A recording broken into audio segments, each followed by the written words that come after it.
di mana protein merupakan komponen penting sel hewan atau manusia, sehingga fungsi utama protein yaitu sebagai zat pembentuk dan pertumbuhan tubuh.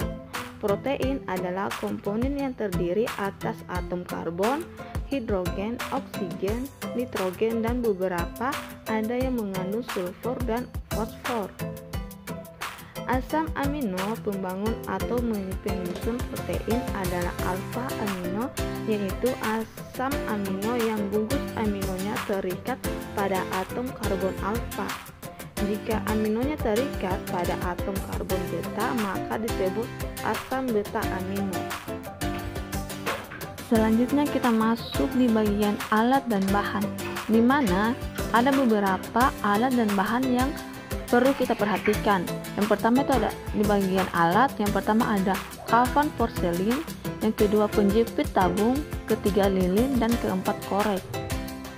Selanjutnya bahan, di mana ada 4 bahan yang dapat kita perhatikan. Yang pertama yaitu ada telur, ada masako atau ekstrak daging, ada susu, dan ekstrak kacang hijau. Selanjutnya kita masuk ke prosedur kerja.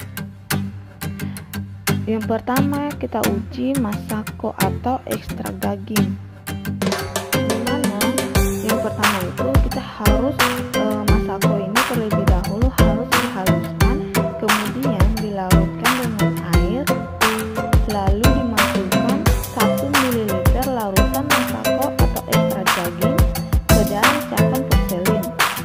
Setelah itu diletakkan objek di atas lilin.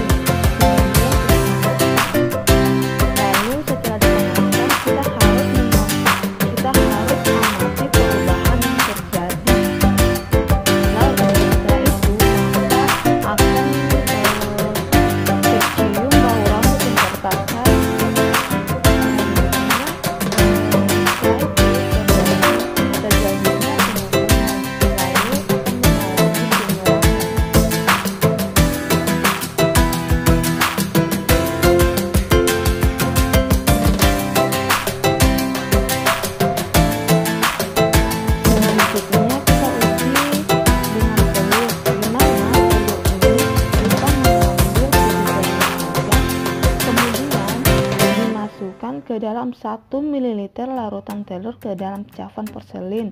Setelah itu kita letakkan objek di atas lilin. Kemudian akan terjadi pengembunan. Setelah itu akan tercium bau rambut yang terbakar. Lalu akan mengalami pengarangan.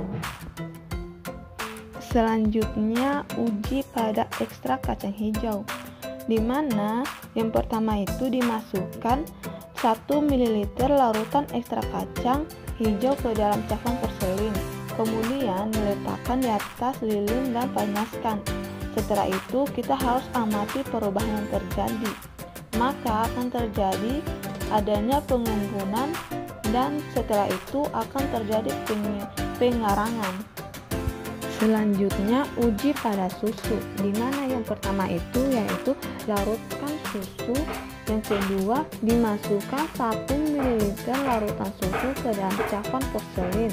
Setelah itu diletakkan di atas lilin, lalu dipanaskan.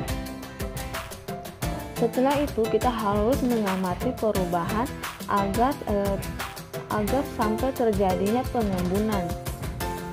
Selanjutnya kita masuk ke pembahasan, di mana uji adanya karbon, hidrogen, dan oksigen dari keempat sampel yaitu susu sapi atau kasein, putih telur atau albumin, kaldu sapi atau ekstrak daging, dan ekstrak kacang hijau menunjukkan hasil yang positif dalam uji pengembunan hidrogen dan oksigen dan uji adanya nitrogen dengan bau rambut, tetapi dalam uji adanya atom nitrogen yaitu pada zat albumin menunjukkan bau rambut terbakar.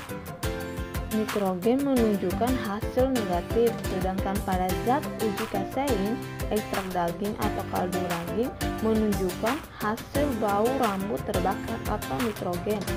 Hasil ujinya positif. Pada hasil penyerangan atau karbon pada pada zat uji kasein, ekstrak daging, dan ekstrak kacang hijau menunjukkan hasil positif kecuali pada albumin telur jika dilihat di literatur.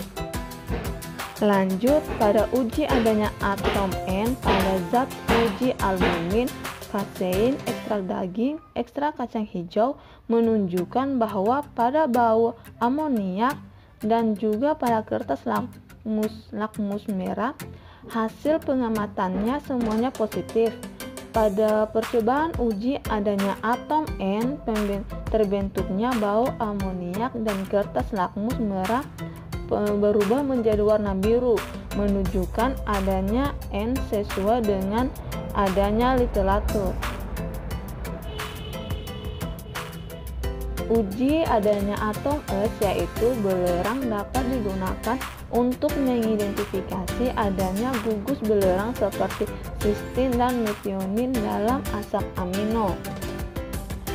Larutan yang positif mengandung belerang ditandai dengan adanya perubahan warna atau endapan warna hitam.